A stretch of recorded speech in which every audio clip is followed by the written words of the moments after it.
This is episode 374 of The Journey, a conversation on leadership, culture, and creativity. My name is Vidal, and I want to thank you for allowing me to have a conversation with you on this beautiful Wednesday, which is the 29th of the month of January. One of the distinctiveness about Charlie Brown and Snoopy, which are some of my favorite characters growing up, is that Charlie Brown had this kind of instinct that when he will get an arrow and a bow and he will try to hit a target, especially on the wall, typically what he will do, he will get the arrow and the bow and he will throw that arrow. And as soon as the arrow hit the wall, then he will go and paint the bullseye around the arrow. And every time that he threw that arrow, that's exactly what he did.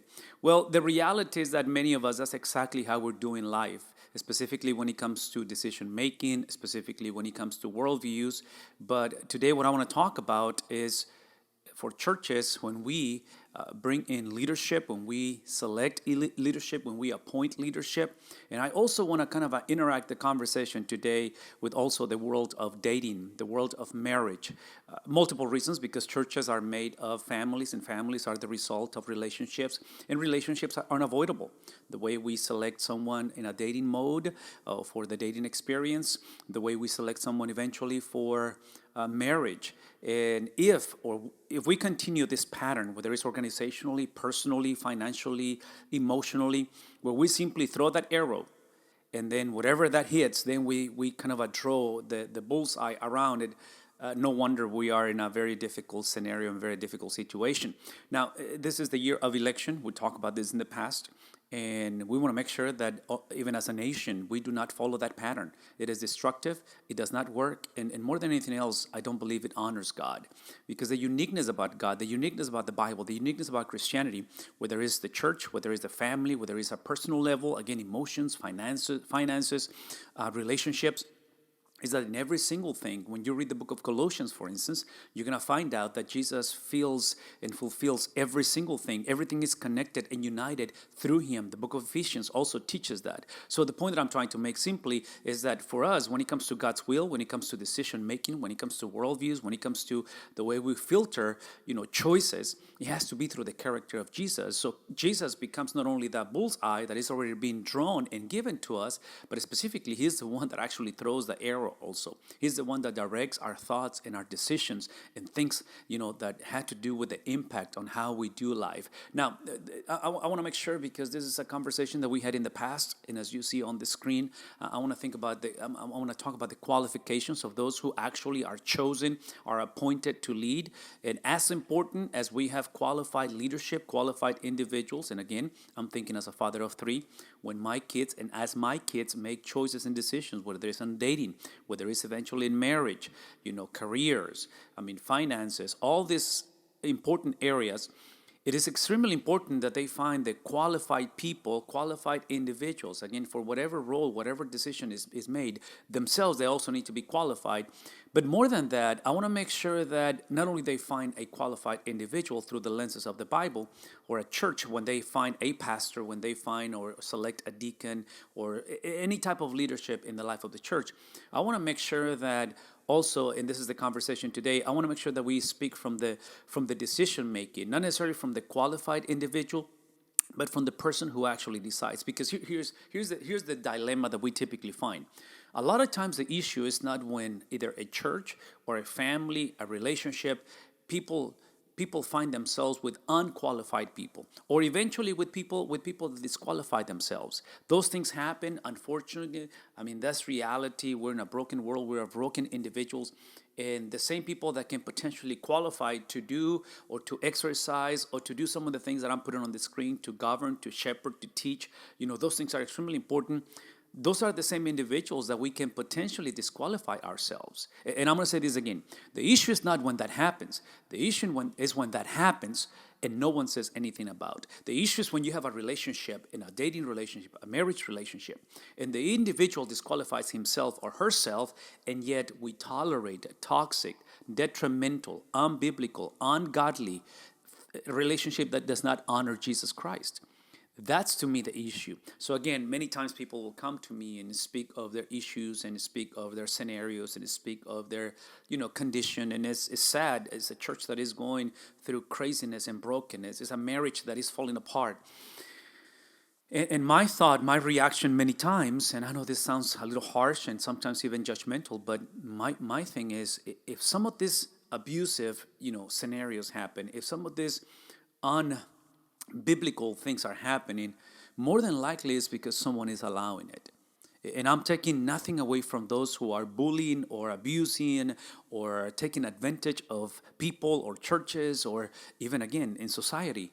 It's typically because someone is allowing this. So again, from the qualification component, speaking to churches, the Bible describes that the task of leadership, pastors, elders, bishops, overseers is specifically to do the governing, which again, we follow the model of Isaiah 53, is the governance, is the leadership that has to do with servant leadership, which is, in my opinion, that's the only way to do leadership, is through service. So the component of setting the vision and the direction by simply giving the individual, giving himself or herself to that or to that organization or to that individual that is trying to lead. So the governance is unavoidable. Someone is going to have to lead. Someone has to set the direction. And apparently, based on what the Bible teaches, is someone that has been appointed by God. So assuming that we have already talked about the qualifications, so I'm having this conversation, I'm making the assumption that we already know that the individual qualifies. So once he qualifies, what the individual is supposed to do is to set, again, this governance, this overseeing, this sacrificing, this giving of himself for, versus typically is the other way around. Typically, we find situations where people abuse the position, abuse the authority, abuse the scenario, the vulnerability of individuals. This is exactly the opposite, which is what Jesus modeled. The second thing, as you see, is the shepherding. This is something modeled by Jesus. This is something modeled by God from the very beginning, shepherding the people, shepherding not the ideal people, but the real people. And the same thing is applicable in marriage and relationships. So again, as I'm a father of two girls, and when I think of my daughters, that's exactly the same principle. That my expectation, the biblical expectation, what I'm hoping that my girls will do, and if you are raising young ladies, if you are a lady, and you may be single again, you hope to choose a man that is going to shepherd you. Not only that is going to oversee your life in a sense of the functioning of a protector and someone that nurtures your life, but eventually that's the component of teaching. It's someone that is going to model not only what the individual says, but what the individual does. So the shepherding and the teaching to me is that component of do as I say, but also do as I do. So I model these things. I model servant leadership. I model godliness, and I model Christ likeness. All of this for us was discussed last week when we read the verse on Matthew chapter 16, verse 18, when Jesus simply speaks directly into the life of Peter and says, "This is who you are. You are Peter. So I'm choosing you, I'm giving you the assignment, I'm appointing you." So again, when it comes to choosing, when it comes to selecting, or hear me say this closely, when it comes to removing leadership from the church, we come from the premise that God is the one who appoints. But it's like salvation. Although God creates that appointing, God gives that calling to the individual to shepherd, to pastor, to lead, the individual responds to that calling, just like in salvation. God creates the regeneration of our souls, but we have to confess, just like Peter. If you guys remember back in verse 16, the same chapter, Peter confessed and said, "You are Christ, you are Messiah, you are the Christ, the Son of the living God." So God reveals that to Peter. He has to make the confession.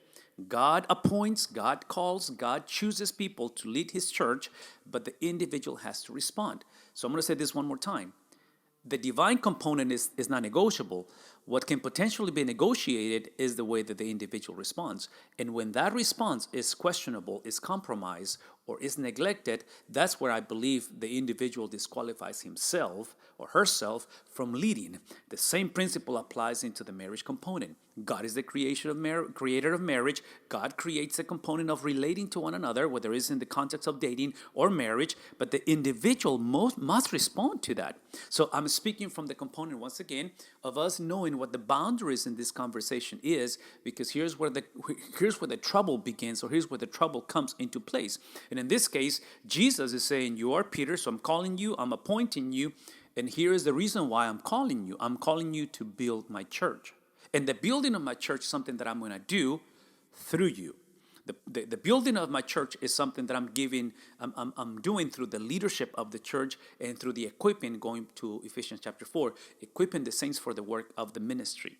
So apparently for me, again, if you think of the dating component, if you're dating or you're thinking about dating, I will have to say this. If the relationship in a dating component is not edifying, building, nurturing, the shepherding component, the teachability of that, the beauty of dating is that you can break it up. That's the beauty of dating. You can just call it quits. You can just walk away from that relationship. I do not understand why people stay in toxic dating relationships. I do not understand why people continue and perpetuating this nonsensical way of life. But again, that's part of my frustration sometimes, because it's one of those things that if you're in a situation where, again, dating, specifically marriage, is a little different in a sense that marriage is a covenant. So we do not promote divorce, but we do promote the concept of making it public or making people aware of toxic relationships when the individual, again, disqualifies himself, herself from this, situation, and it becomes abusive, it becomes detrimental, it becomes, self-centeredness.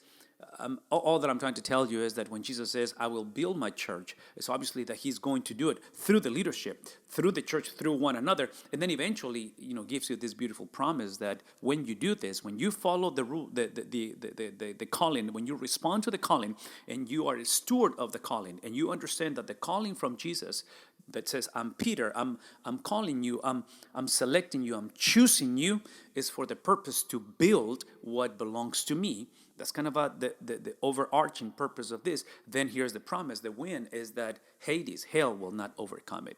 We talked about this in the past because typically when we read passages like this, we make the mistake to think that this implies that we're going to be immune from tragedy, from difficulties, from craziness and brokenness. That's not what the Bible is conveying. Jesus is not, over promising something that, again, we're in a broken world. Speaking of functionality and purposes and things like this, it is in the context of the influence and the reality of hell, Hades, Satan, and evil, that Jesus is going to remind us who we are in him and the purpose why we were created. So if you're going through, again, married people, and I'm moving from dating to marriage, if your marriage is going through a situation where Hades has being a reality, where you're going through hell, where you're going through difficult scenarios, in Jesus, here's the thing, in Jesus, assuming that everything that I just said makes sense, so please hear me say this again. If you are tolerating Hades, if you're tolerating brokenness and dysfunctionality, that's on you. That's on me. That's on the church when the church allows this nonsense. But assuming that we are the recipients, just simply the victims of craziness and brokenness, what Jesus promised is that he will utilize, because he has the power to do this, he will utilize the brokenness to remind us who we are in him, not who we are based on what is happening to us, who we are in him. And then he's able to take, again, the brokenness and the craziness and the dysfunctionality, and he's able to take that to nurture, to build his image, his character in the midst of this brokenness. It is no irony that even this week, this is the season where the 75th anniversary of the Holocaust among Jewish people, the genocide that took place back in those days. And there's only few survivors of that generation. But I'm just reminded that in the Bible, that type of experiences for the people of God has become normative. And God has always utilized the brokenness, the evil of the world to develop and to remind us that Hades will not overcome it. My name is Vidal. I do hope that this is helpful to you somehow, somewhere, as a church, as a family, as an individual. My prayer is that you will continue to seek the face of God, that you will remember who He is and who He said you are, and that He will continue to build you and build us. Have a great day. Thank you.